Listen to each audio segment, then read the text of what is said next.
Hello, and a very warm welcome back to Widowed AF. You're here with me, I'm your host, I'm Rosie Moss, and I'm always here with you. Joining me today, I am delighted to tell you I have got a man in the house. Not only a man, I've got a Texan man. Hello, Danny Lesslie, welcome to the podcast. Thank you. It's a pleasure. It's an honor to be here. And I wish it was on different terms, but it is yet an honor. But you know, I just said to somebody whose episode I put out today, I said, isn't the kind of the only or the greatest gift of widowhood the people that you meet along the way, the interesting stories that you hear, and the kind of the camaraderie and the kinship that's created through going through an incredible tragedy like this? You know, it is the weirdest welcome that you are unknowingly waiting for. Yeah. That you, when you meet someone that's lost someone, there, like you said, it's a camaraderie and it's this safe comfort space that Yeah. it feels like you've lost. You know, I tell people it's like you feel like you're on an island that keeps moving further and further from the mainland because most people that you encounter are like have no idea how to deal with your reality. And not that we demand them to, but it seems to be this weird space in between, you know? Yeah. So it's really nice to, yeah, Yeah. to share the space with people who Fellow have an idea. shipmates, Yeah, shipwrecked mates, yeah, shipwreck. Robinson Crusoe. Yes. Yeah, yeah. So, Danny, I mentioned to you just before we came on air that I have done a little bit of reading up on you because you've got an incredibly enormous Instagram following, which I'm very jealous of. Well done, you, because that's no easy feat. And part of your Instagram, which we'll share in a second, don't we, is you share lots and lots of videos and pictures and memories about Rafaela and about your journey together. And you do it in a really kind of, well, a really loving way, you know, really, you can see the amount of love that was there between you both. So I think before we get on to the kind of the less joyful part of your marriage, why don't you tell me a little bit about how you guys met? Okay. So I moved out to Los Angeles to the West Coast to start a gym. And Raffi had moved out there. I call her Raffi. Had moved out there to like strike to have a new reality, kind of like just be in a different space. And we didn't know each other. I was doing the fitness thing, and turns out she was actually in the same circles that I was in. We just didn't know each other yet, and so we started. Partner and I start a business partner started a fitness program just on the bluffs in Santa Monica, California. There's like 100-foot bluff that overlooks the Pacific Ocean, towering palm trees. Like it's it's like a movie. It If is you're a going to place, work out, that's the place to do it, I yeah, that suppose. was made to watch sunsets. And so we have barbells out there. We're teaching people about how to get stronger and all these things. And I'm setting up for class one day, and here comes Raffi. Comes up to class, and there was like something about her. Like there was this obvious tension that was there. Well, that's what I felt, and turn that's what she felt as well. You know, looking back. In fact, some people that were there that day told me that they're like, yeah, it was obvious that there was something. Wow, sparks were sparking. Right, and she had pulled up and parked next to the park, which is right there in our car, and there was a child seat in the back of it. And I was like, "Oh, no." Like, I was already working ahead of myself, right? And I was Yeah, like, yeah, yeah. she has a kid, she's already married, and, she's spoken for and all like, I haven't even met this person. And, so we start talking, and because she was coming to the class that I was teaching, and so I was welcoming everyone as they were getting there, and over the course of conversation, I kinda, like, lobbed it out there about the child seat that was in her car, and she was like, "Oh, yeah, that's my daughter," and apparently, my face went flush, like, it was obvious that what she said affected me, and she knew, she was very quick-witted, and, she knew what had happened, and so she's cracking up, and when I tell you, this woman had joy. It just she would just spill it out everywhere all the time. Like if you felt like the party was for you if she smiled. And she was that way with love too. And she knew she got me and I knew she got me. And we started laughing and there was kind of this thing between us, like we knew what was taking place. And more or less after that, soon after we started dating and then, you know, off the races. But it was in that moment she got me. Good and never recovered. And just to go back to that, because had you ever dated a woman with a child before? No, I was how old was I? I think I was like 29 or 30 when that happened. And so everybody's fairly standard at that time.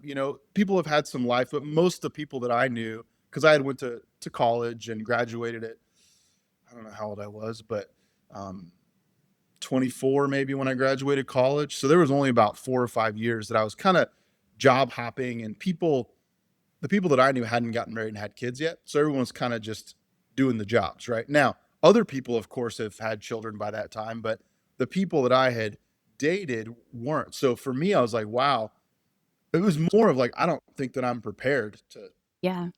to have this relationship if this is the case, because I've never dealt with that before. Um, but man, she caught me, and she was quick, so quick. And that was one of the things that made me fall in love with her in the end. Yeah. Amazing. Yeah. So how long were you dating before you popped the question? Assuming you did. Yeah, yeah, I did. Yes. We dated for 12 months, about a year, and then we were engaged for 10 months, and then we got married. So it was about 2 years. But between the time that we met and the time that we started dating was probably about a year or so that Oh, I okay. would say, we're just friends and kind of Oh, learning about each other. So once we started dating, there was no courtship really. It was kind of just like, we're in it. When are we getting married? When are we having kids? Like, we talked about kids on like our first date. I mean, we knew, yeah. like, this is my person. We were we knew by the time we started dating. Funny, isn't it? Because it's not scary when it's the right person. I never wanted It wasn't kids, scary at and all. then I remember being in a park, I think, with Ben and seeing dads with kids and just thinking, "Oh my god, I think I do want kids. I wanted them with you, right? You're the person I Well, wanna have kids with." that's what's funny, because so I was of the belief that I was going to get married, right? And I think I looked at it like a destination, which I believe has some fault in it.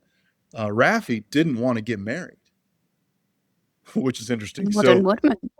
So we met, and but she did want to have children. She was the quintessential mother. Like, she knew from very young that she wanted to have children and be a mother, but she didn't necessarily want to get married. And so when we met, we both kind of had some learning to do. And I learned that marriage is not a destination. It absolutely is not. And I think she came across, and I was like, well, I want to marry you. And so what we realized, that was, this journey is about choosing each other every day. It's not a marriage. It's not a certificate. It is choosing each other. That's the win of the whole thing. And it took each other to learn that. Something about marriage, isn't there? Because it's a very old-fashioned notion. I mean, let's be honest, the vows, the premise of it, the idea of it, and yet we all still do it. And in partly that's because bureaucracy dictates that, life is easier if you do. But also, I think there's something just inherently romantic about it, about standing up in front of people and declaring that you're promising yourselves to each other. And I think that's where, because I always think, why did I get married? It's not something I particularly believe in, but it's that public declaration of love, isn't it? Even if it's just you and the registrar, you're publicly declaring it. Yeah, it's a covenant before God. It's thankfully it's there, because you know the world or life tries to pull you apart. And at Mm. some points, I think that the bounds of marriage are the only things that probably hold you together, because everything else is like gone out the window. You're not, Yeah. the masks that we wear, fail, or you know what I'm saying? Like, life just puts you in a place where, if it wasn't for this bond that you said, I'm going to do this thing, it would honestly be easier to just not. Yeah. Because the Yeah. marriage, like, I feel like everyone's like, yeah, I'm there, we're married. And it's like, you are at the bottom of a huge mountain. You've just had a party. Like, Yeah, you've had a you just party. happen to be Now, looking up now the the mountain marriage happens. together, but you're at the bottom of a mountain, and it's definitely not easier because you chose it. No, It's but no. it's But that's what beautiful. makes it special, right? That's what makes it special. Yeah, Yeah. absolutely. So, did you go on and have more children, Danny? Yes, we had two. We have two daughters, Amazing. and they are, now that I have lost Raffi, they are they're like a Venn diagram of her. So a Venn diagram was like the overlapping parts of circles. Mhm. Let's say 20% of them is the same and 80% of them is different. but their leading qualities are things that made me fall in love with their mother. So it's a really beautiful gift that how they express themselves and watch them coming into themselves. That's a really cool thing that I've begun to see now. A tough gig parenting on your own, especially without a mum. Oh, And I don't mean that patronizingly because I know still that hard. men are just as capable of parenting as women are, but still society is very much around the mother being the primary caregiver. And so actually, I want to come back to this with you in a little while as well and talk about the particular challenges of being a widower and a girl dad without your Yeah, wife. But are you able to talk to me a little bit about when, can I call her Raffi? of course. Mark, that's cute. Thank you. I feel like I'm part of the family now. Can you tell me a little bit about when Raffi perhaps noticed that there was something going on with her health? She kind of always had things that were going on with her health. So when she was Hmm. young, she had PCOS, Yeah. which she was able to sort through diet and lifestyle, and was able to get herself healthy from that. After we got married, we were in Los Angeles for 4 years about.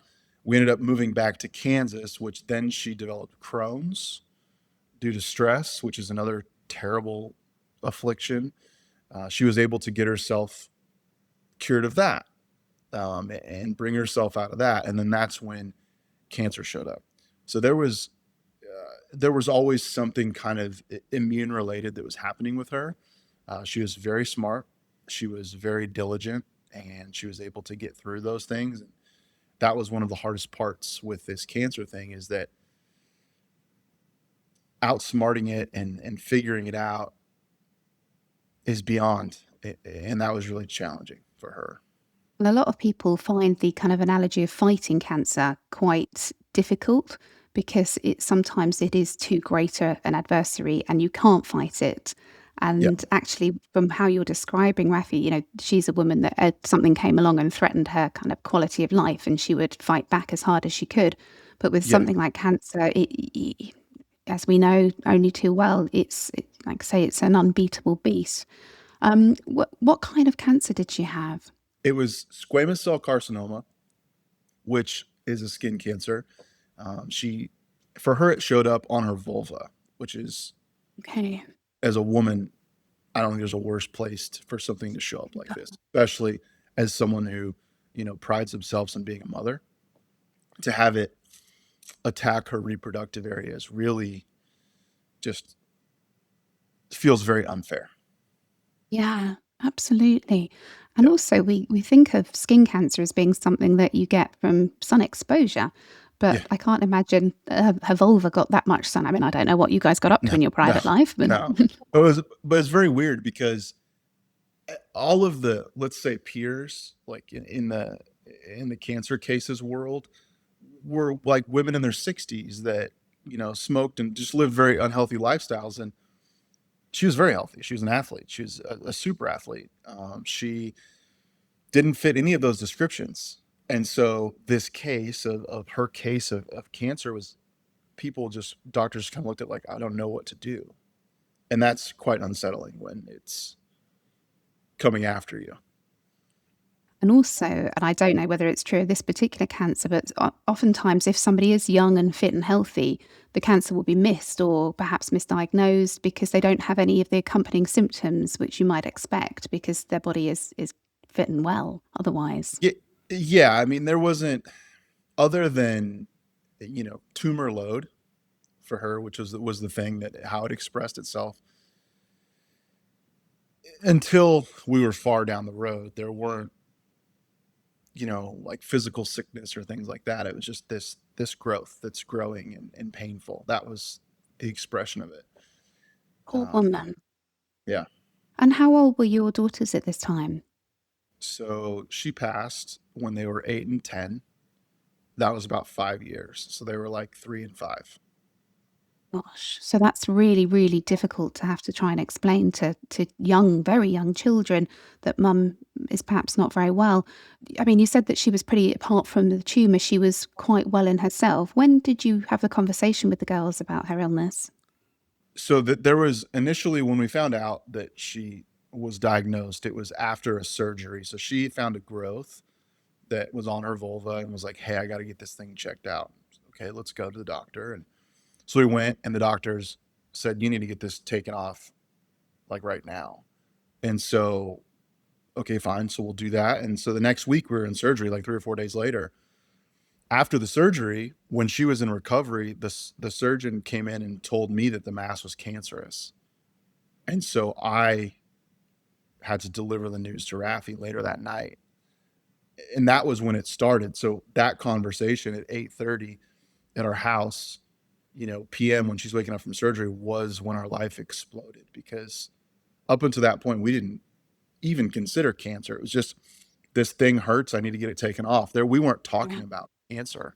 That, she was 30 years old, Gosh. and has a mother of two, and she was pristinely healthy during her pregnancies. Like, that was, you talk about glow, man. This woman, it was out of control, and that, it was really funny because she had had health issues a lot in her life, PCOS, Crohn's, all these things.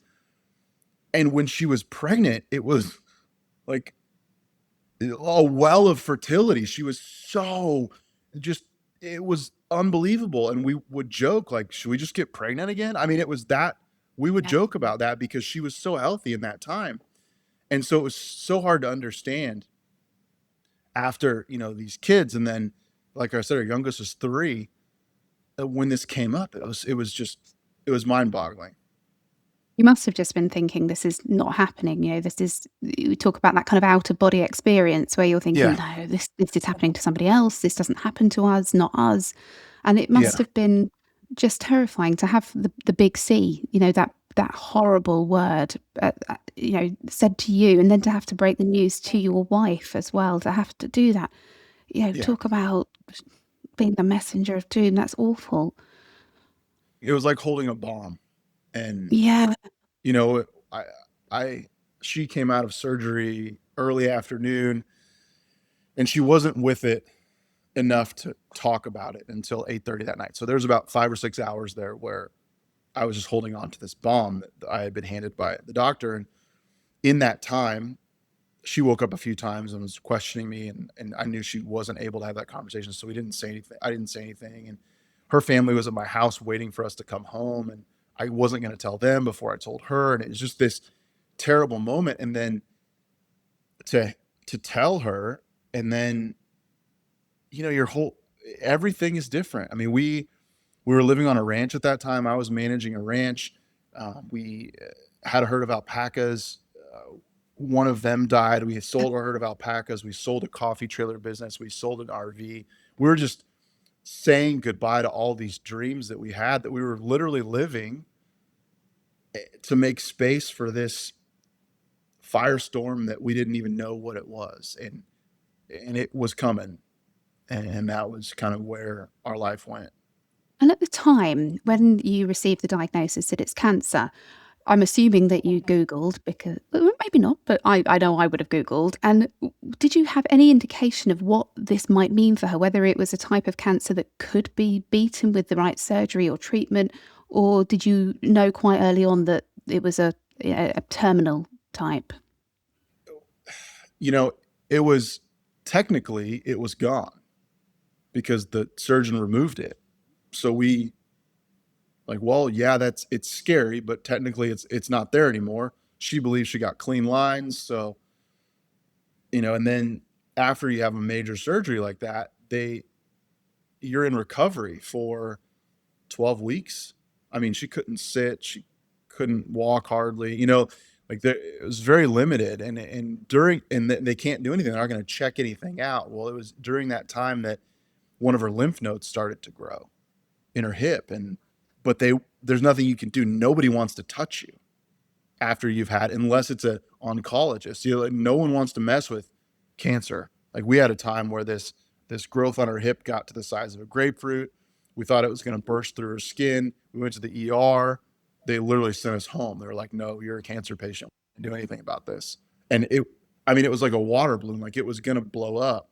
It did end up tearing its way through her skin and was an open wound for a year. And the story is crazy, but there's kind of nothing to do, right? Unless you're going to go down the cancer treatment path. And I get it from like a doctor's perspective. Like it makes sense. They don't want to get involved, but as a patient to be dealing with that and trying to find answers and is really hard and painful and a lot of Googling and trying to figure it out and studying. And she read books and all these things. And at a certain point, that energy expenditure that's coming from all of that research and all of, I think she started to realize that was actually taking away from, well, like quality of life. And so she kind of laid it down. I was like, I'm not going to do this. I'm not going to try to solve this. But there was a lot to that process. You know, that was where I would tell you that we started to not have answers and not try to figure things out anymore. And like let's say our in our world of self, like I call it like a horizontal orientation, we started to look to God for answers because we didn't have any. Then I lost my job. Then we lost our house. Then, I mean, everything was being stripped away from us, and there was no solving any problems for us. There's a real sense of a lack of control of your options being taken from you almost because nobody really knows the answers. And then it sounds to me like, and please correct me if I'm wrong, that Raffi has almost said, actually, I'm going to take control now. I'm going to do this my way rather than that way. And I'm curious to know, you mentioned your faith. Did you have a faith prior to this, or is it something that became more part of your lives during this process? Yeah, so I would say that Raffi was in the beginning. We were both trying to solve it and trying to regain control when this Mm. first happened, and it was like I'm going to figure this out. I was thinking I'm going to financially figure this out. I'm going to provide a house for my family. I'm going to do all these things in the supporting role of my wife who's dealing with this, and in her mind she was going to solve the issue internally and find an answer. And it became very apparent that we were not going to be able to do that. All control was literally taken away from us. There was her physical health was put in jeopardy. And then when we thought we were coming out of that, it came back. And then I lost my job, which then we lost our house. So everything was being taken away. So for us, we had, let's say, it's completely outside of our control. So that was where I felt that we made a shift, and she did it first, and then I saw what she did, but switched our orientation from like, hey, we're going to do this to, hey, God, how do we do this with you? Yeah. Because we didn't have an answer. And when we did that, when that shift was made, solutions started to appear, like undeniable, crazy solutions started to appear completely outside of our doing. I mean, crazy. Tell me. Okay. You want me to tell you one? Yeah, yeah, please. Okay. So we had mold in our house, and I was managing a ranch at this time. Raffi's recovering from surgery. I have asthma. I can't breathe. I have to sleep sitting up at night. Our kids have been sick and congested for months. I sent an email to my landlord, who is also my boss. Hey, we need to get this remediated. And I had doctor's evidence, a mold test done. I had all this done, and um, I get fired. So I get fired on a Tuesday. I lose my house and my job. Same day. Yes. Wife is at home recovering from cancer. Like I said, kids are there. I'm sick. We have no answers. Uh, Within a day, an acquaintance of ours gave us a fifth wheel camper, which we were going to go look at, gave it to us. Now I have a place where my family can sleep. Another friend of ours, who my wife has been in um, a hiking group with the kids and a homeschool group, says, hey, we have an RV spot on our property. We just had some friends leave yesterday. Would you like to come live at our house with us and our two kids and your two dogs and your two kids? This all happened within a day. Like, and that couple happens to both be pastors, which is coincidence. I mean, there's so many of these stories. It's incredible. We were looking for a blood test for Raffi. She had been looking for a blood test for maybe like a year, couldn't find it anywhere. I had put up a GoFundMe to raise money to pay for all of this care because cancer in the States is like a bonfire of cash. You cannot keep up with it. A member of mine who runs a Bible study that I've gone to for probably 2 years at this time shares the GoFundMe, a guy that's in that group that I've known for a couple years. I don't really know him that well, but I know him. He's a doctor, sends me this long text message. In this long text message, it's the blood test my wife's been looking for a year. Can't find it. His office is across the city from us. We go there, get the blood test. He sends me a note, says, "Hey man, we'll have the results in 2 weeks. Here's your bill." Is $8,000. We don't have $8,000. Not even close. I can't sell a car for $8,000. We don't have it at all.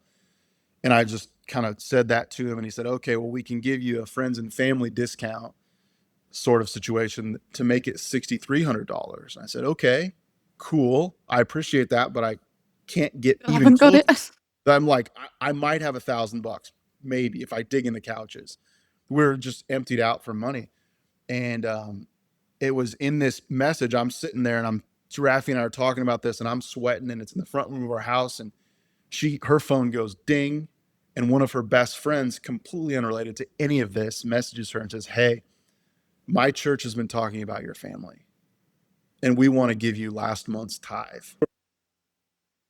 Can you guess what it is? Or don't. Is it the same amount?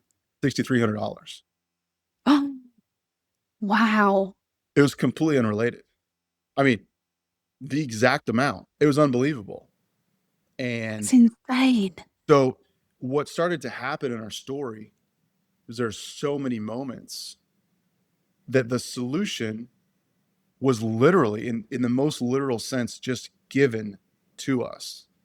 And it was not my doing, it was not her doing, but it came from this moment when we were like, "Okay, all right, God, what do you have for us?" It's almost a surrendering to that higher power. It was a surrendering. And so it wasn't that we surrendered the control, we surrendered our situation. It just, okay. And because of that, I believe that I got 4 years with my wife, 4 more years with my wife. And my girls got 4 more years with their mom because of that. Because I can tell you that when that tumor was growing in those years, that it would have been the end. I mean, the only reason we found those solutions was because we turned and looked to God for answers, because there were no answers. And believe me, we looked for them. Wow. Yeah, that's a pretty impressive sign as far as signs go. Well, and there are so many. It's insane how many there are. Like, you know, as humans, we look for evidence, right? There's a story you tell yourself, and then your brain is meant to go out there and like gather evidence, regardless of what your story is, right? It could be good or bad or indifferent, but your brain's like, "Oh, I'm going to gather evidence for this story." Well, at a certain point, the evidence gets to a point where you're like, "I'm sorry, it's undeniable." Like it's I didn't gather that. like, let me just tell you, like, how many things, and it's like, okay, then it just is. And you're like, and that's okay. It's what happened. And that's where my mom, it was funny, we would talk and she was like, "You have to write these things down." Cause I would call her and be like, "Mom, listen to what happened." Every time she's like, "Are you keeping track of these?" I'm like, "Yes, Mom, I am. I am." 37 of these later, like, "What are you going to do with all these?" Like, "Well, I don't know." And that kind of was part of leading to our book. But yeah, it's unbelievable. The book that came about partly because of Raffi's diary entries, her journaling, and I wanted to ask you about that. I mean, is that right? Because the journal entries are from the time that she had cancer. Yeah. Did she keep a journal prior to that, or is this a conscious effort that she made to sort of document this time in her life? She did write some before that, yes. So she was diagnosed in August of 2020. We chose to talk about what was going on in our lives very, very quickly after it happened. We were both on social media, and we're just going to talk about it because Amazing. it's nothing to hide. And So because of that, because of doing that, people knew about what was going on in our lives, and we were like, we should do a podcast or something, and we're like, we should write a book from both of our perspectives. And we were talking about this idea in like 2021. We just kind of never got there. We never composed it. Life just didn't go the way we wanted it to. But what we did do was the whole time she journaled. She wrote little snippets of like this moment and what she's dealing with and how it felt and what it was like, and as a mother, as a wife, as a individual, she was talking about her experience, and I was doing the same, but they weren't done together. They were done as our own things. And so in the losing her, I began to write just because for my own sanity, trying to Mhm. get the mess out. And if anyone that's ever lost someone, it's like there's so much mess that's going on that it's like just to get it out is a win. And Yeah. so I did that, and in that process I remembered that we wanted to write a book, and I was like, how would I do this now that she's not here? Because it was always about two perspectives. It was never like Danny's going to tell a story. It was let's collaborate. So I looked back at all of her entries, and I was able to put together a lot and tell a very sparse story. And then I took my own perspective and was able to put it in there and fill in. So the story is it's a little bit more filled in of a story, right? Kind of like a patchwork quilt. And then there were some parts that needed to be tied together, that needed a little bit of background or context or whatever. And so I did that, as a narrator. So you've got Raffi's accounts, very, very vivid and raw and in the moment. And then my accounts that are the same way. We speak very differently. We have different perspectives and different opinions. And I think those are reflected in the text. And then as a narrator, I went through and kind of smoothed it out. But Mm. those raw moments, those are like little windows into that moment. And so it's very unique in how it kind of tells the story. And then there were all these moments, we called them Jesus moments, where it was like, explain this to me without explaining it with God. And you're like, well, you couldn't do it. Like, there's just no way. You could not do it. And so those live in there as well. And so there's Raffi's words are in boldface print. My words are in normal. And then the Jesus moments are, there's a dark background to them. And they all have a Bible verse to finish them that basically ties that moment to scripture. So it's like, hey, look, here's our life, but here's where it talks about it in the Bible. So what you have is the story is told in three voices. It's Raffi's, it's mine, and then it's God's voice too, all telling the same story. One of the things I wanted to ask you about the book, actually, Yeah. I'm just going to get my notes, was the idea of anticipatory grief, which is whether you have cancer or whether you are cancer adjacent. Now, it can be something that's very, very difficult to talk about. And when I read that Raffi had been journaling throughout her treatment, I wondered whether that was something that you were able to. It kind of opened conversations between the two of you about what was happening, about how you felt, both of you, and perhaps, I mean, she must have been terrified as a mother. The prospects of, I have three children, and the idea that I would be sick and potentially not see them grow up, it haunts you, doesn't it? Were you able to have those really difficult conversations, and did the process of journaling kind of open that conversation for you? Yes, we were able to have lots of conversations. She was able to, I would say, come to terms or with her own mortality. I would say probably three times, which is a major effort that I have not experienced. But it was beautiful to see her realize that transformation. And we had talks over time that were thinking of life as if she wasn't here. We had some talks Yeah. like that. We also held on to hope until the end, and because of that, I think there's a choice you have when someone's approaching the end. You can resign yourself to it or not. And I chose not to. I did not want her to feel like I had given up on her.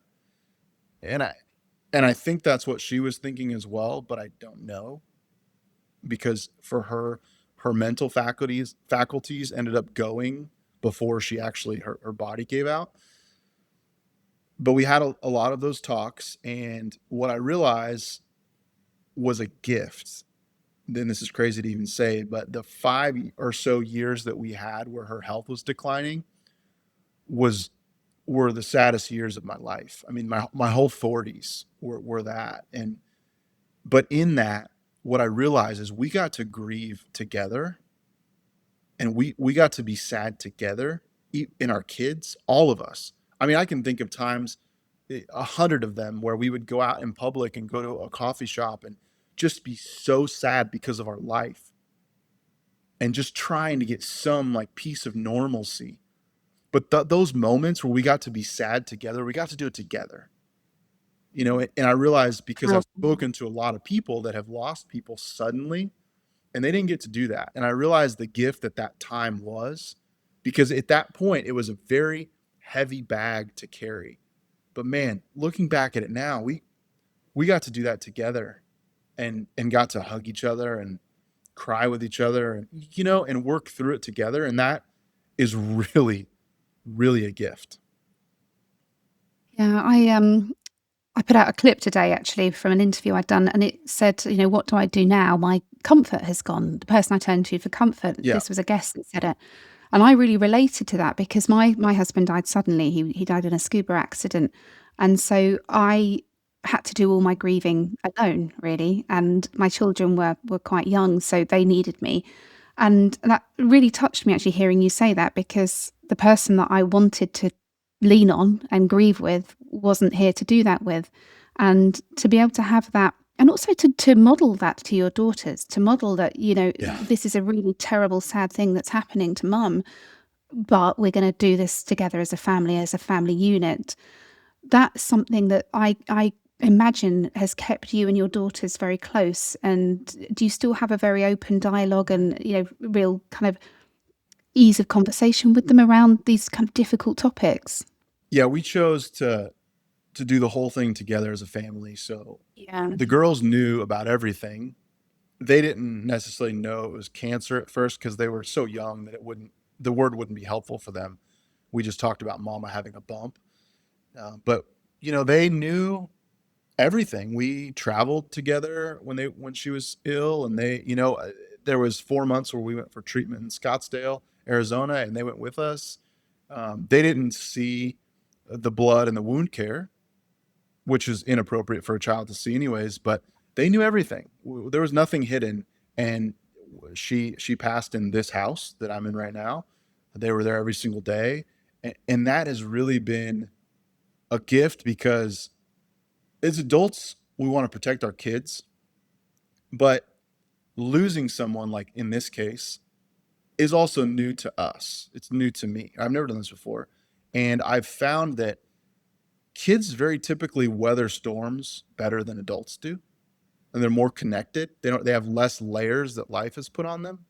And so I've noticed that they're very plugged into what's happening, and they're very supportive of me, which has been a real gift. And Mm. so we've just walked together in it.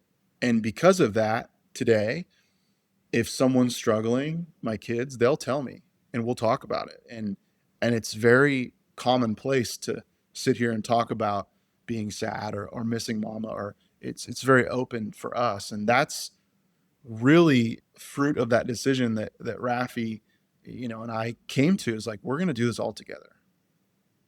Now, it Yeah. wasn't easy doing it together, but I couldn't imagine trying to make up ground for not doing it together with, I wouldn't want it to be that way. 'Cause there is your instinct is to protect them from everything. You want to, 100%. nobody wants to put their kids through this. But, my brother's girlfriend at the time, she said to me, "Please do talk about him, keep the memories alive," because Yeah. her dad had died when she was older than my children, but still far too young. And back then, the kind of the way of dealing with it was to protect the children, keep them, Sure. removed from everything. Whereas me and my kids, we've gone through this together. We've gone through the good, the bad, the ugly, the really, really ugly. and Yeah. we are a very, very close unit. And I used to worry sometimes that, particularly my eldest, who's now 16, that perhaps I'd talk to him more too much as like a confidant. But actually, I don't think so, because he's incredible. Like you were saying about your girls, he's incredibly empathetic. He's the first person to reach out a hand to friends who need it. And I think it's, it is a big, bad, terrible, awful thing.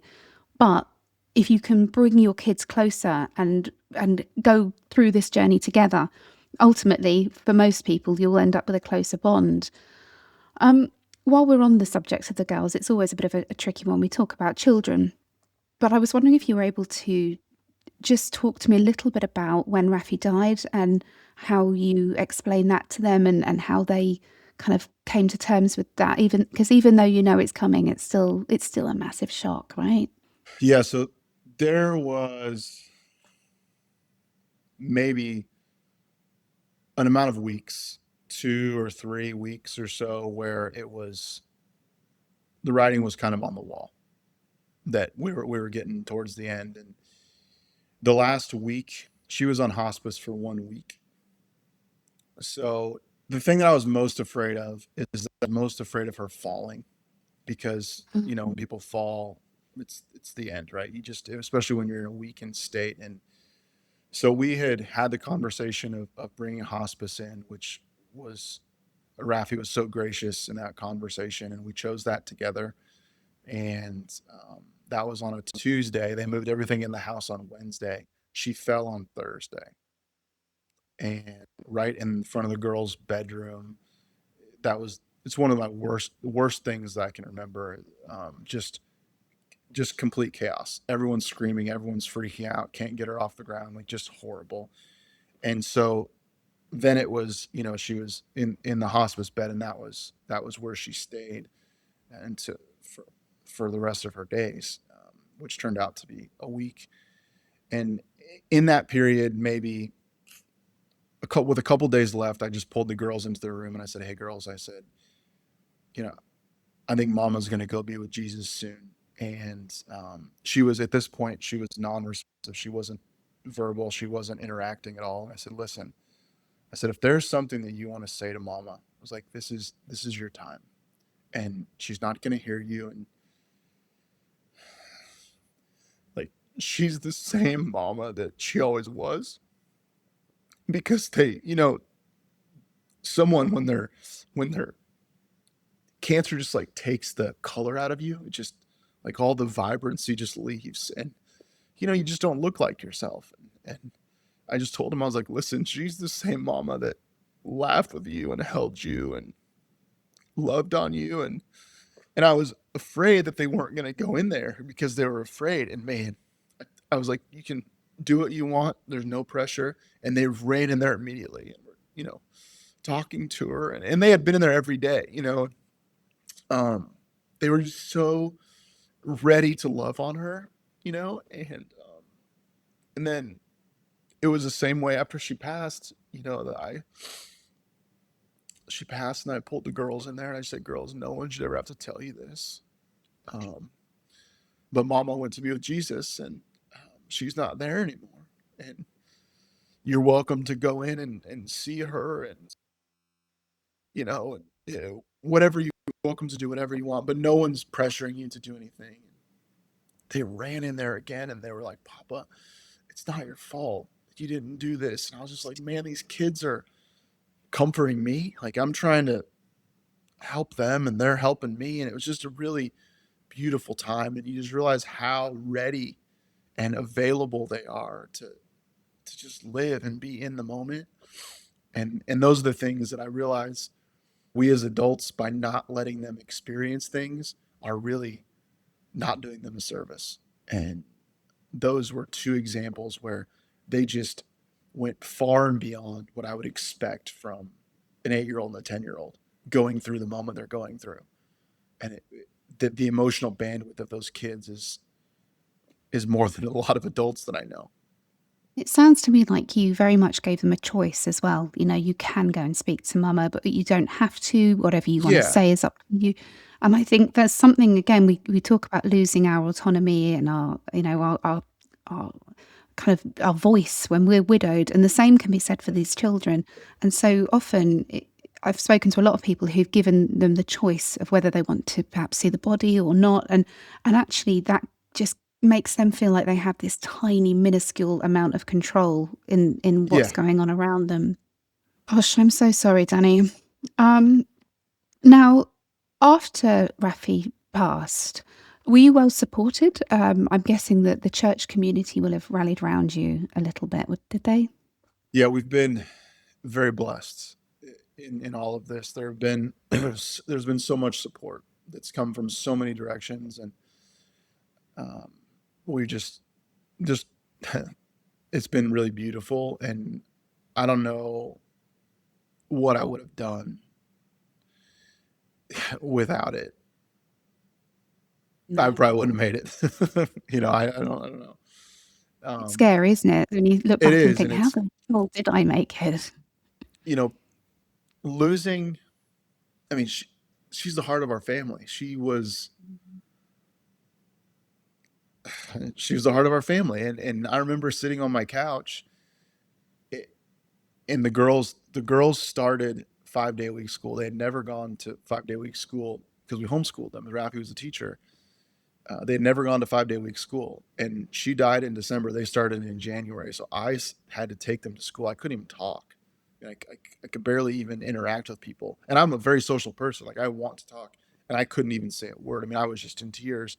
And I remember coming home and sitting right here in this room, and I just sobbing. I couldn't.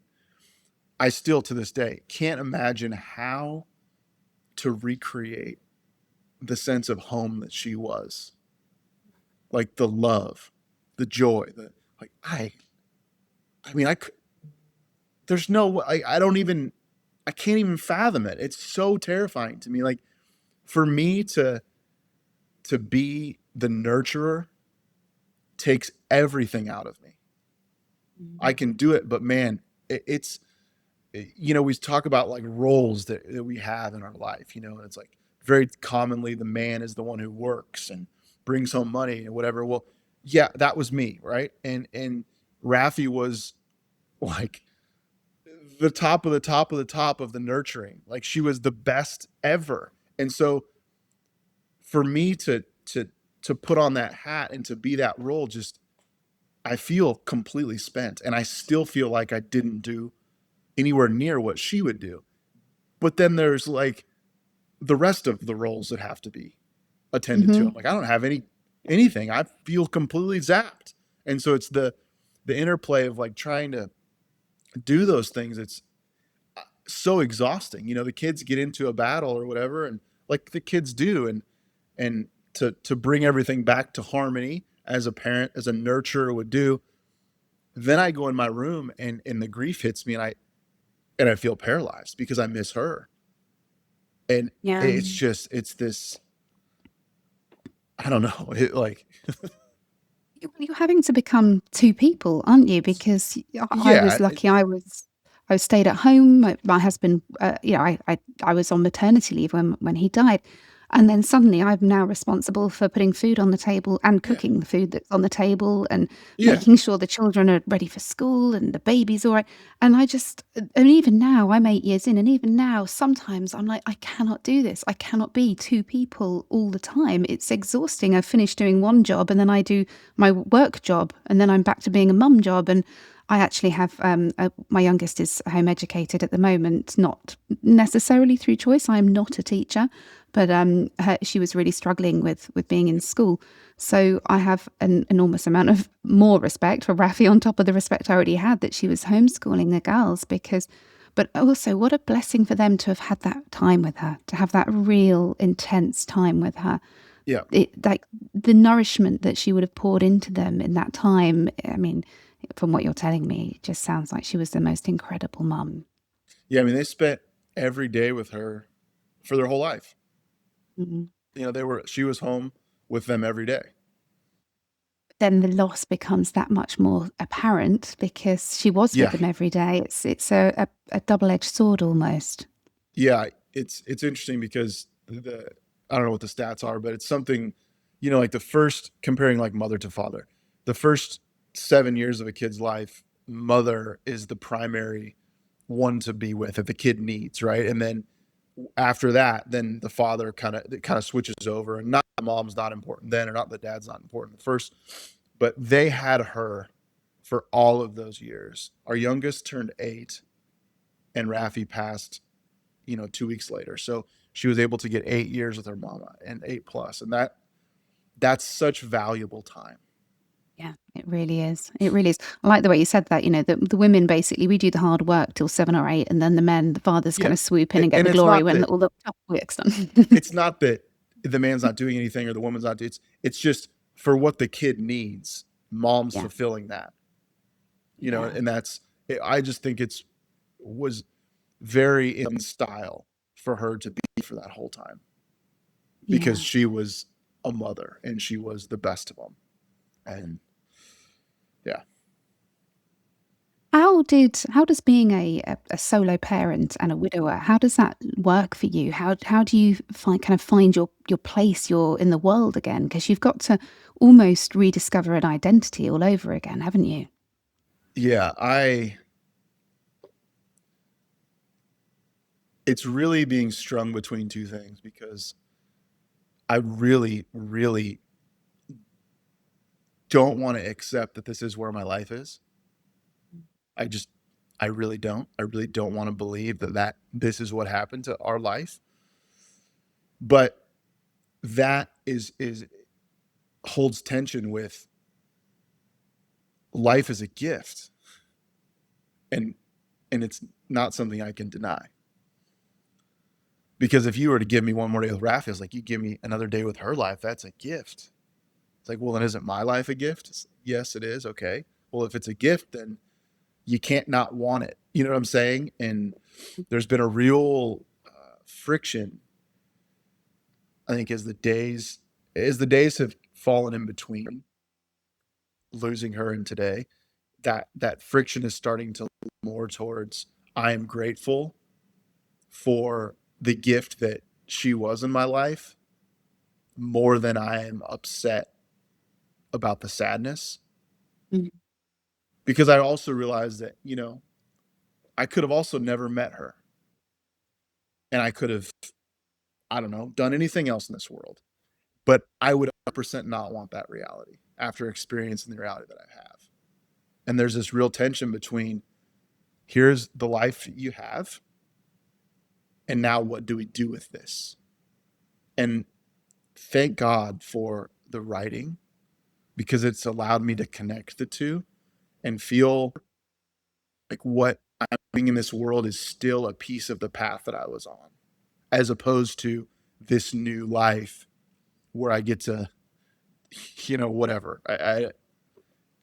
And it's allowed me to connect the two, and it's saved me.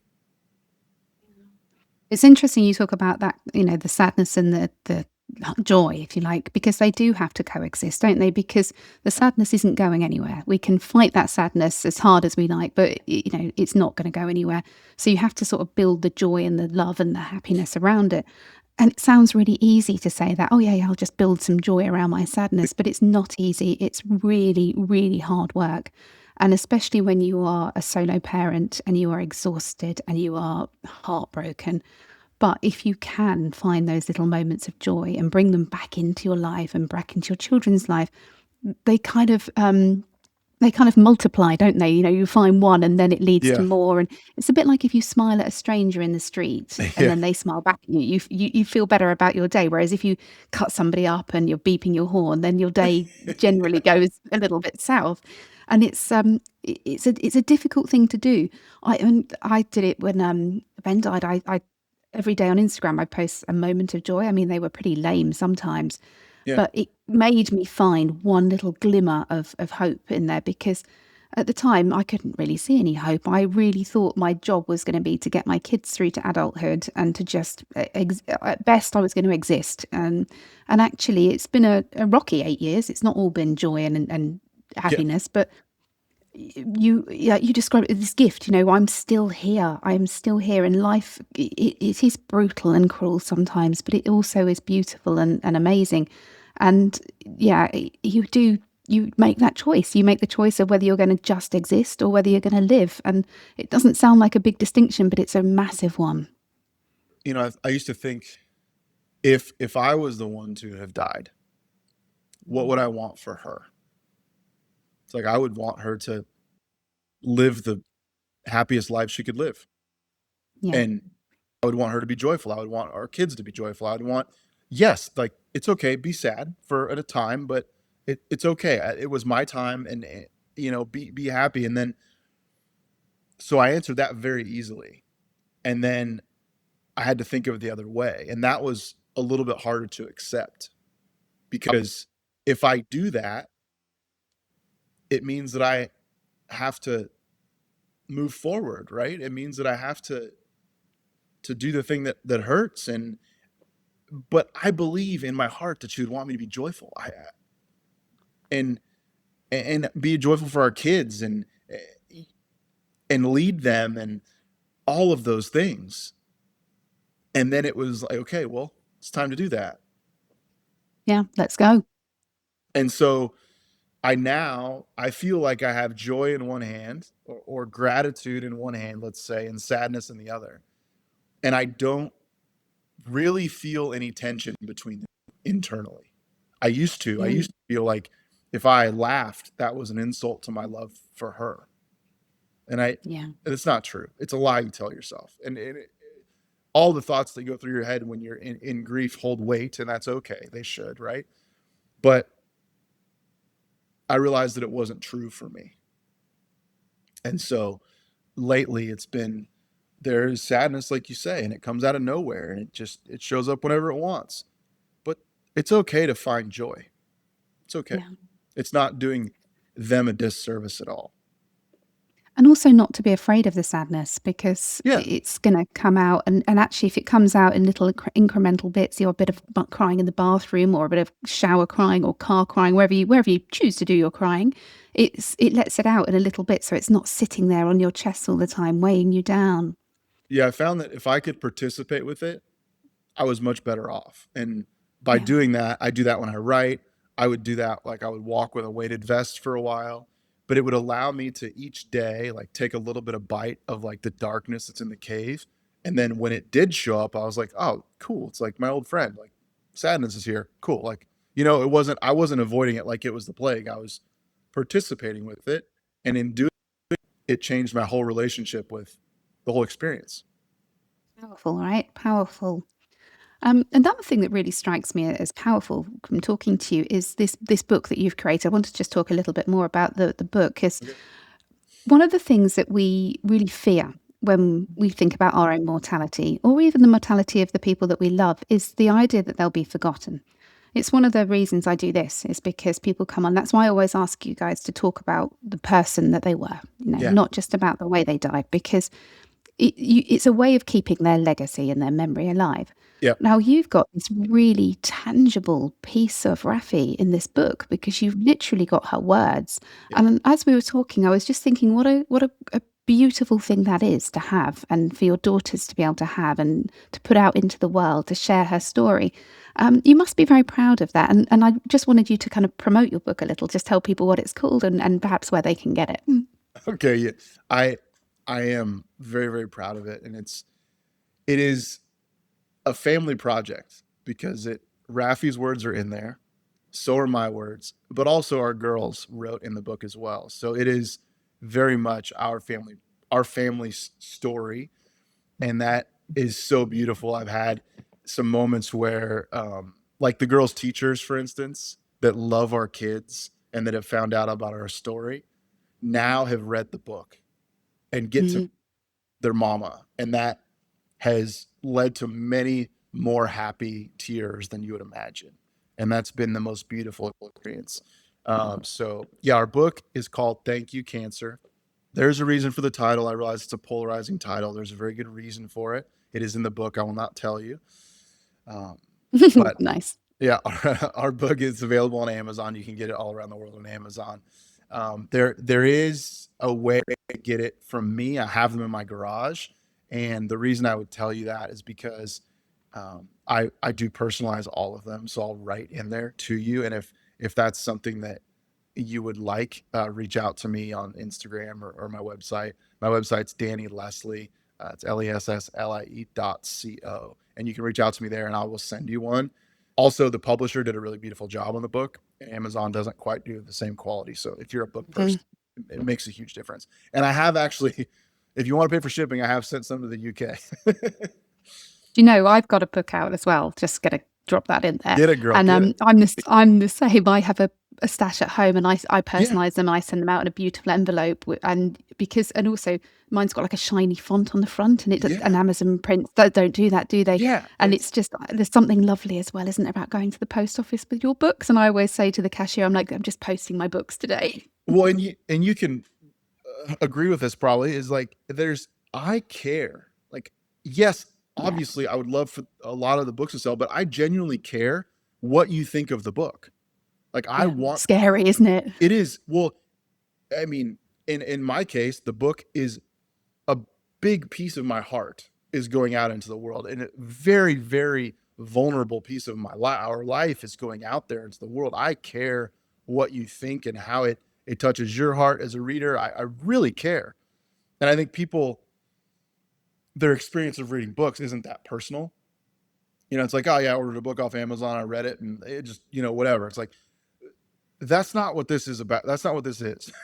Like, it's not Mm. just some story, And so it's interesting because hearing from readers, it's funny to kind of have that experience from both sides. But yeah, so it's Isn't it available in amazing it. though? Yeah, but I love to personalize them, and yeah, it's important.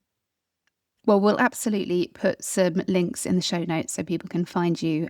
Just I don't think you gave people your Instagram. Just tell people your Instagram. Oh, it's at Momentum with Danny. Thank you. And again, I will put a link to that as well. Um, Danny, just quickly, just give me an idea of what your life looks like now. What are we, 2 year and a half, nearly 2 years into your grief? Yeah. How does life, how does it feel? Bit of a big question, that. I feel myself coming back, which has been a journey. It feels like kind of a recentering. Um, I feel a lot more like myself than I have. There's also a newness to everything still, and Yeah. we have found a rhythm. And I talk about rhythm a lot. And there's a reason my account is Momentum with Danny, is because I come from a coaching place, and there's a lot to life in creating your own rhythm independent of things, roles, and things. And so I always speak to like creating that rhythm. And after losing, Raf, the disorientation, that's such a long word. It was so crazy. Like there's just no navigational beacons in life anymore because she's not here, and she was the heart of our family. So I really had to work on finding a rhythm for myself and for my family, for my girls or our girls. And that's been really hard. And it's a continual like hammering away at it every day. But I feel more like myself now, which is really exciting. Also hard, Yeah. but it's happening, each day by day. Yeah. We get there, don't we? At the beginning, you just think, I'm never going to survive this. I'm never going to get through this. I'm damaged forever. Yeah. And when yes, we probably are damaged forever, but also you're still in there. That version of you is still in there. And Yeah. it's really nice when they pop out again and you think, oh, hi, hi, old friend. It's Yeah. nice to have you back. Yeah. Oh, Danny, it's been incredible talking to you today. I a huge amount of admiration for how passionately you speak about your wife. It's just really lovely to hear the love, and you can really feel that. But also the way that you have tried to carve out and are continuing to fight to create a life and joy and happiness for you and your family as your family is now. Because that's the other thing, isn't it? You're still a family. You are still a family. It's not the same family, but you are still a family. Yeah. It's weird to accept that. Yeah, very weird. It's just it's weird. It just seems foreign every day to accept it, and it's Mhm. the thing to accept. And yeah, it's a I love sharing about it because I realize I've had people that have helped me along that have been further along than me, like you as an example, or further along than I am. And I know there's so many days where you don't feel like you can do another minute. And I remember those days. And it's important for us to share our stories and talk about those that we've lost. Like I still have people that that reach out to me, that read the book and say, "Hey, what Raffi said changed my life." Like, she's still talking Wow. to people, It's still changing which is lives. so cool. Like it's such a cool thing. And it just continues to kind of lead me forward. Whereas before you don't want to go forward. They say, don't they, that, really what we want to do is leave the world a slightly better place than we left it. And Yeah. it sounds like Raffi did do that and continues to do that because of that amazing legacy. Yeah, it's crazy. And there are continual stories that are wild. Did you see my update from the Mother's Day story? Do you see that? No, Can but I I'm tell going to you the have a crazy look after story? this. Yeah, please do. Okay, so yesterday was Mother's Day, and I don't know when this is going to air, but yesterday was Mother's Day. And my daughter, the youngest one, was out in the garage. We have a big whiteboard out in the garage, and she was writing Happy Mother's Day and drawing a picture of the family. And then she comes in the house and she's talking to someone, and I was like, "Well, it's not me or my other daughter because we're not with her." And she's like, "Hey, come over here, sit down." And I'm like, what is she doing? And it's like, "What are you doing?" And she goes, "Oh, this is my friend." And I was like, "Oh, she has an imaginary friend." I was like, "Well, who?" She goes, "Oh, it's my imaginary friend." And I, okay, cool. Does your imaginary friend have a name? She goes, "Yeah, his name's Aloe." It's like, "Oh, cool.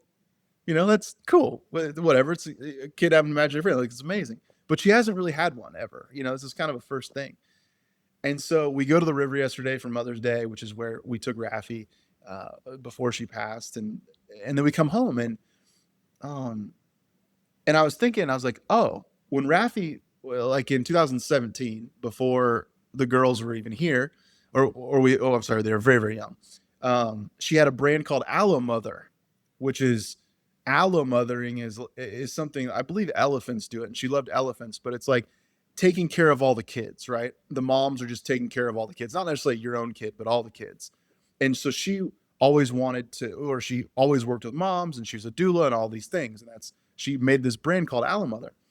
And so I sat there, and I looked at my daughter, and I was like, "How did you come to the name Aloe?"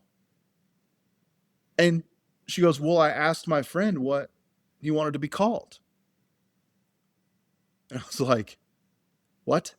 And the funny thing is she spelled the name, because it was out on the whiteboard, the same way that Raffi spelled Aloe Mother, which aloe is not, it's ALLO, which is like, Oh, no, I pictured it with a W. no, no, it's like spelled the same, differently, like aloe, like the plant, ALOE, like it's completely different. And so I was like, "Did you know that Mama," and I explained it to her, and she wouldn't know. She was, she doesn't know. And I was like, "That is freaking nuts.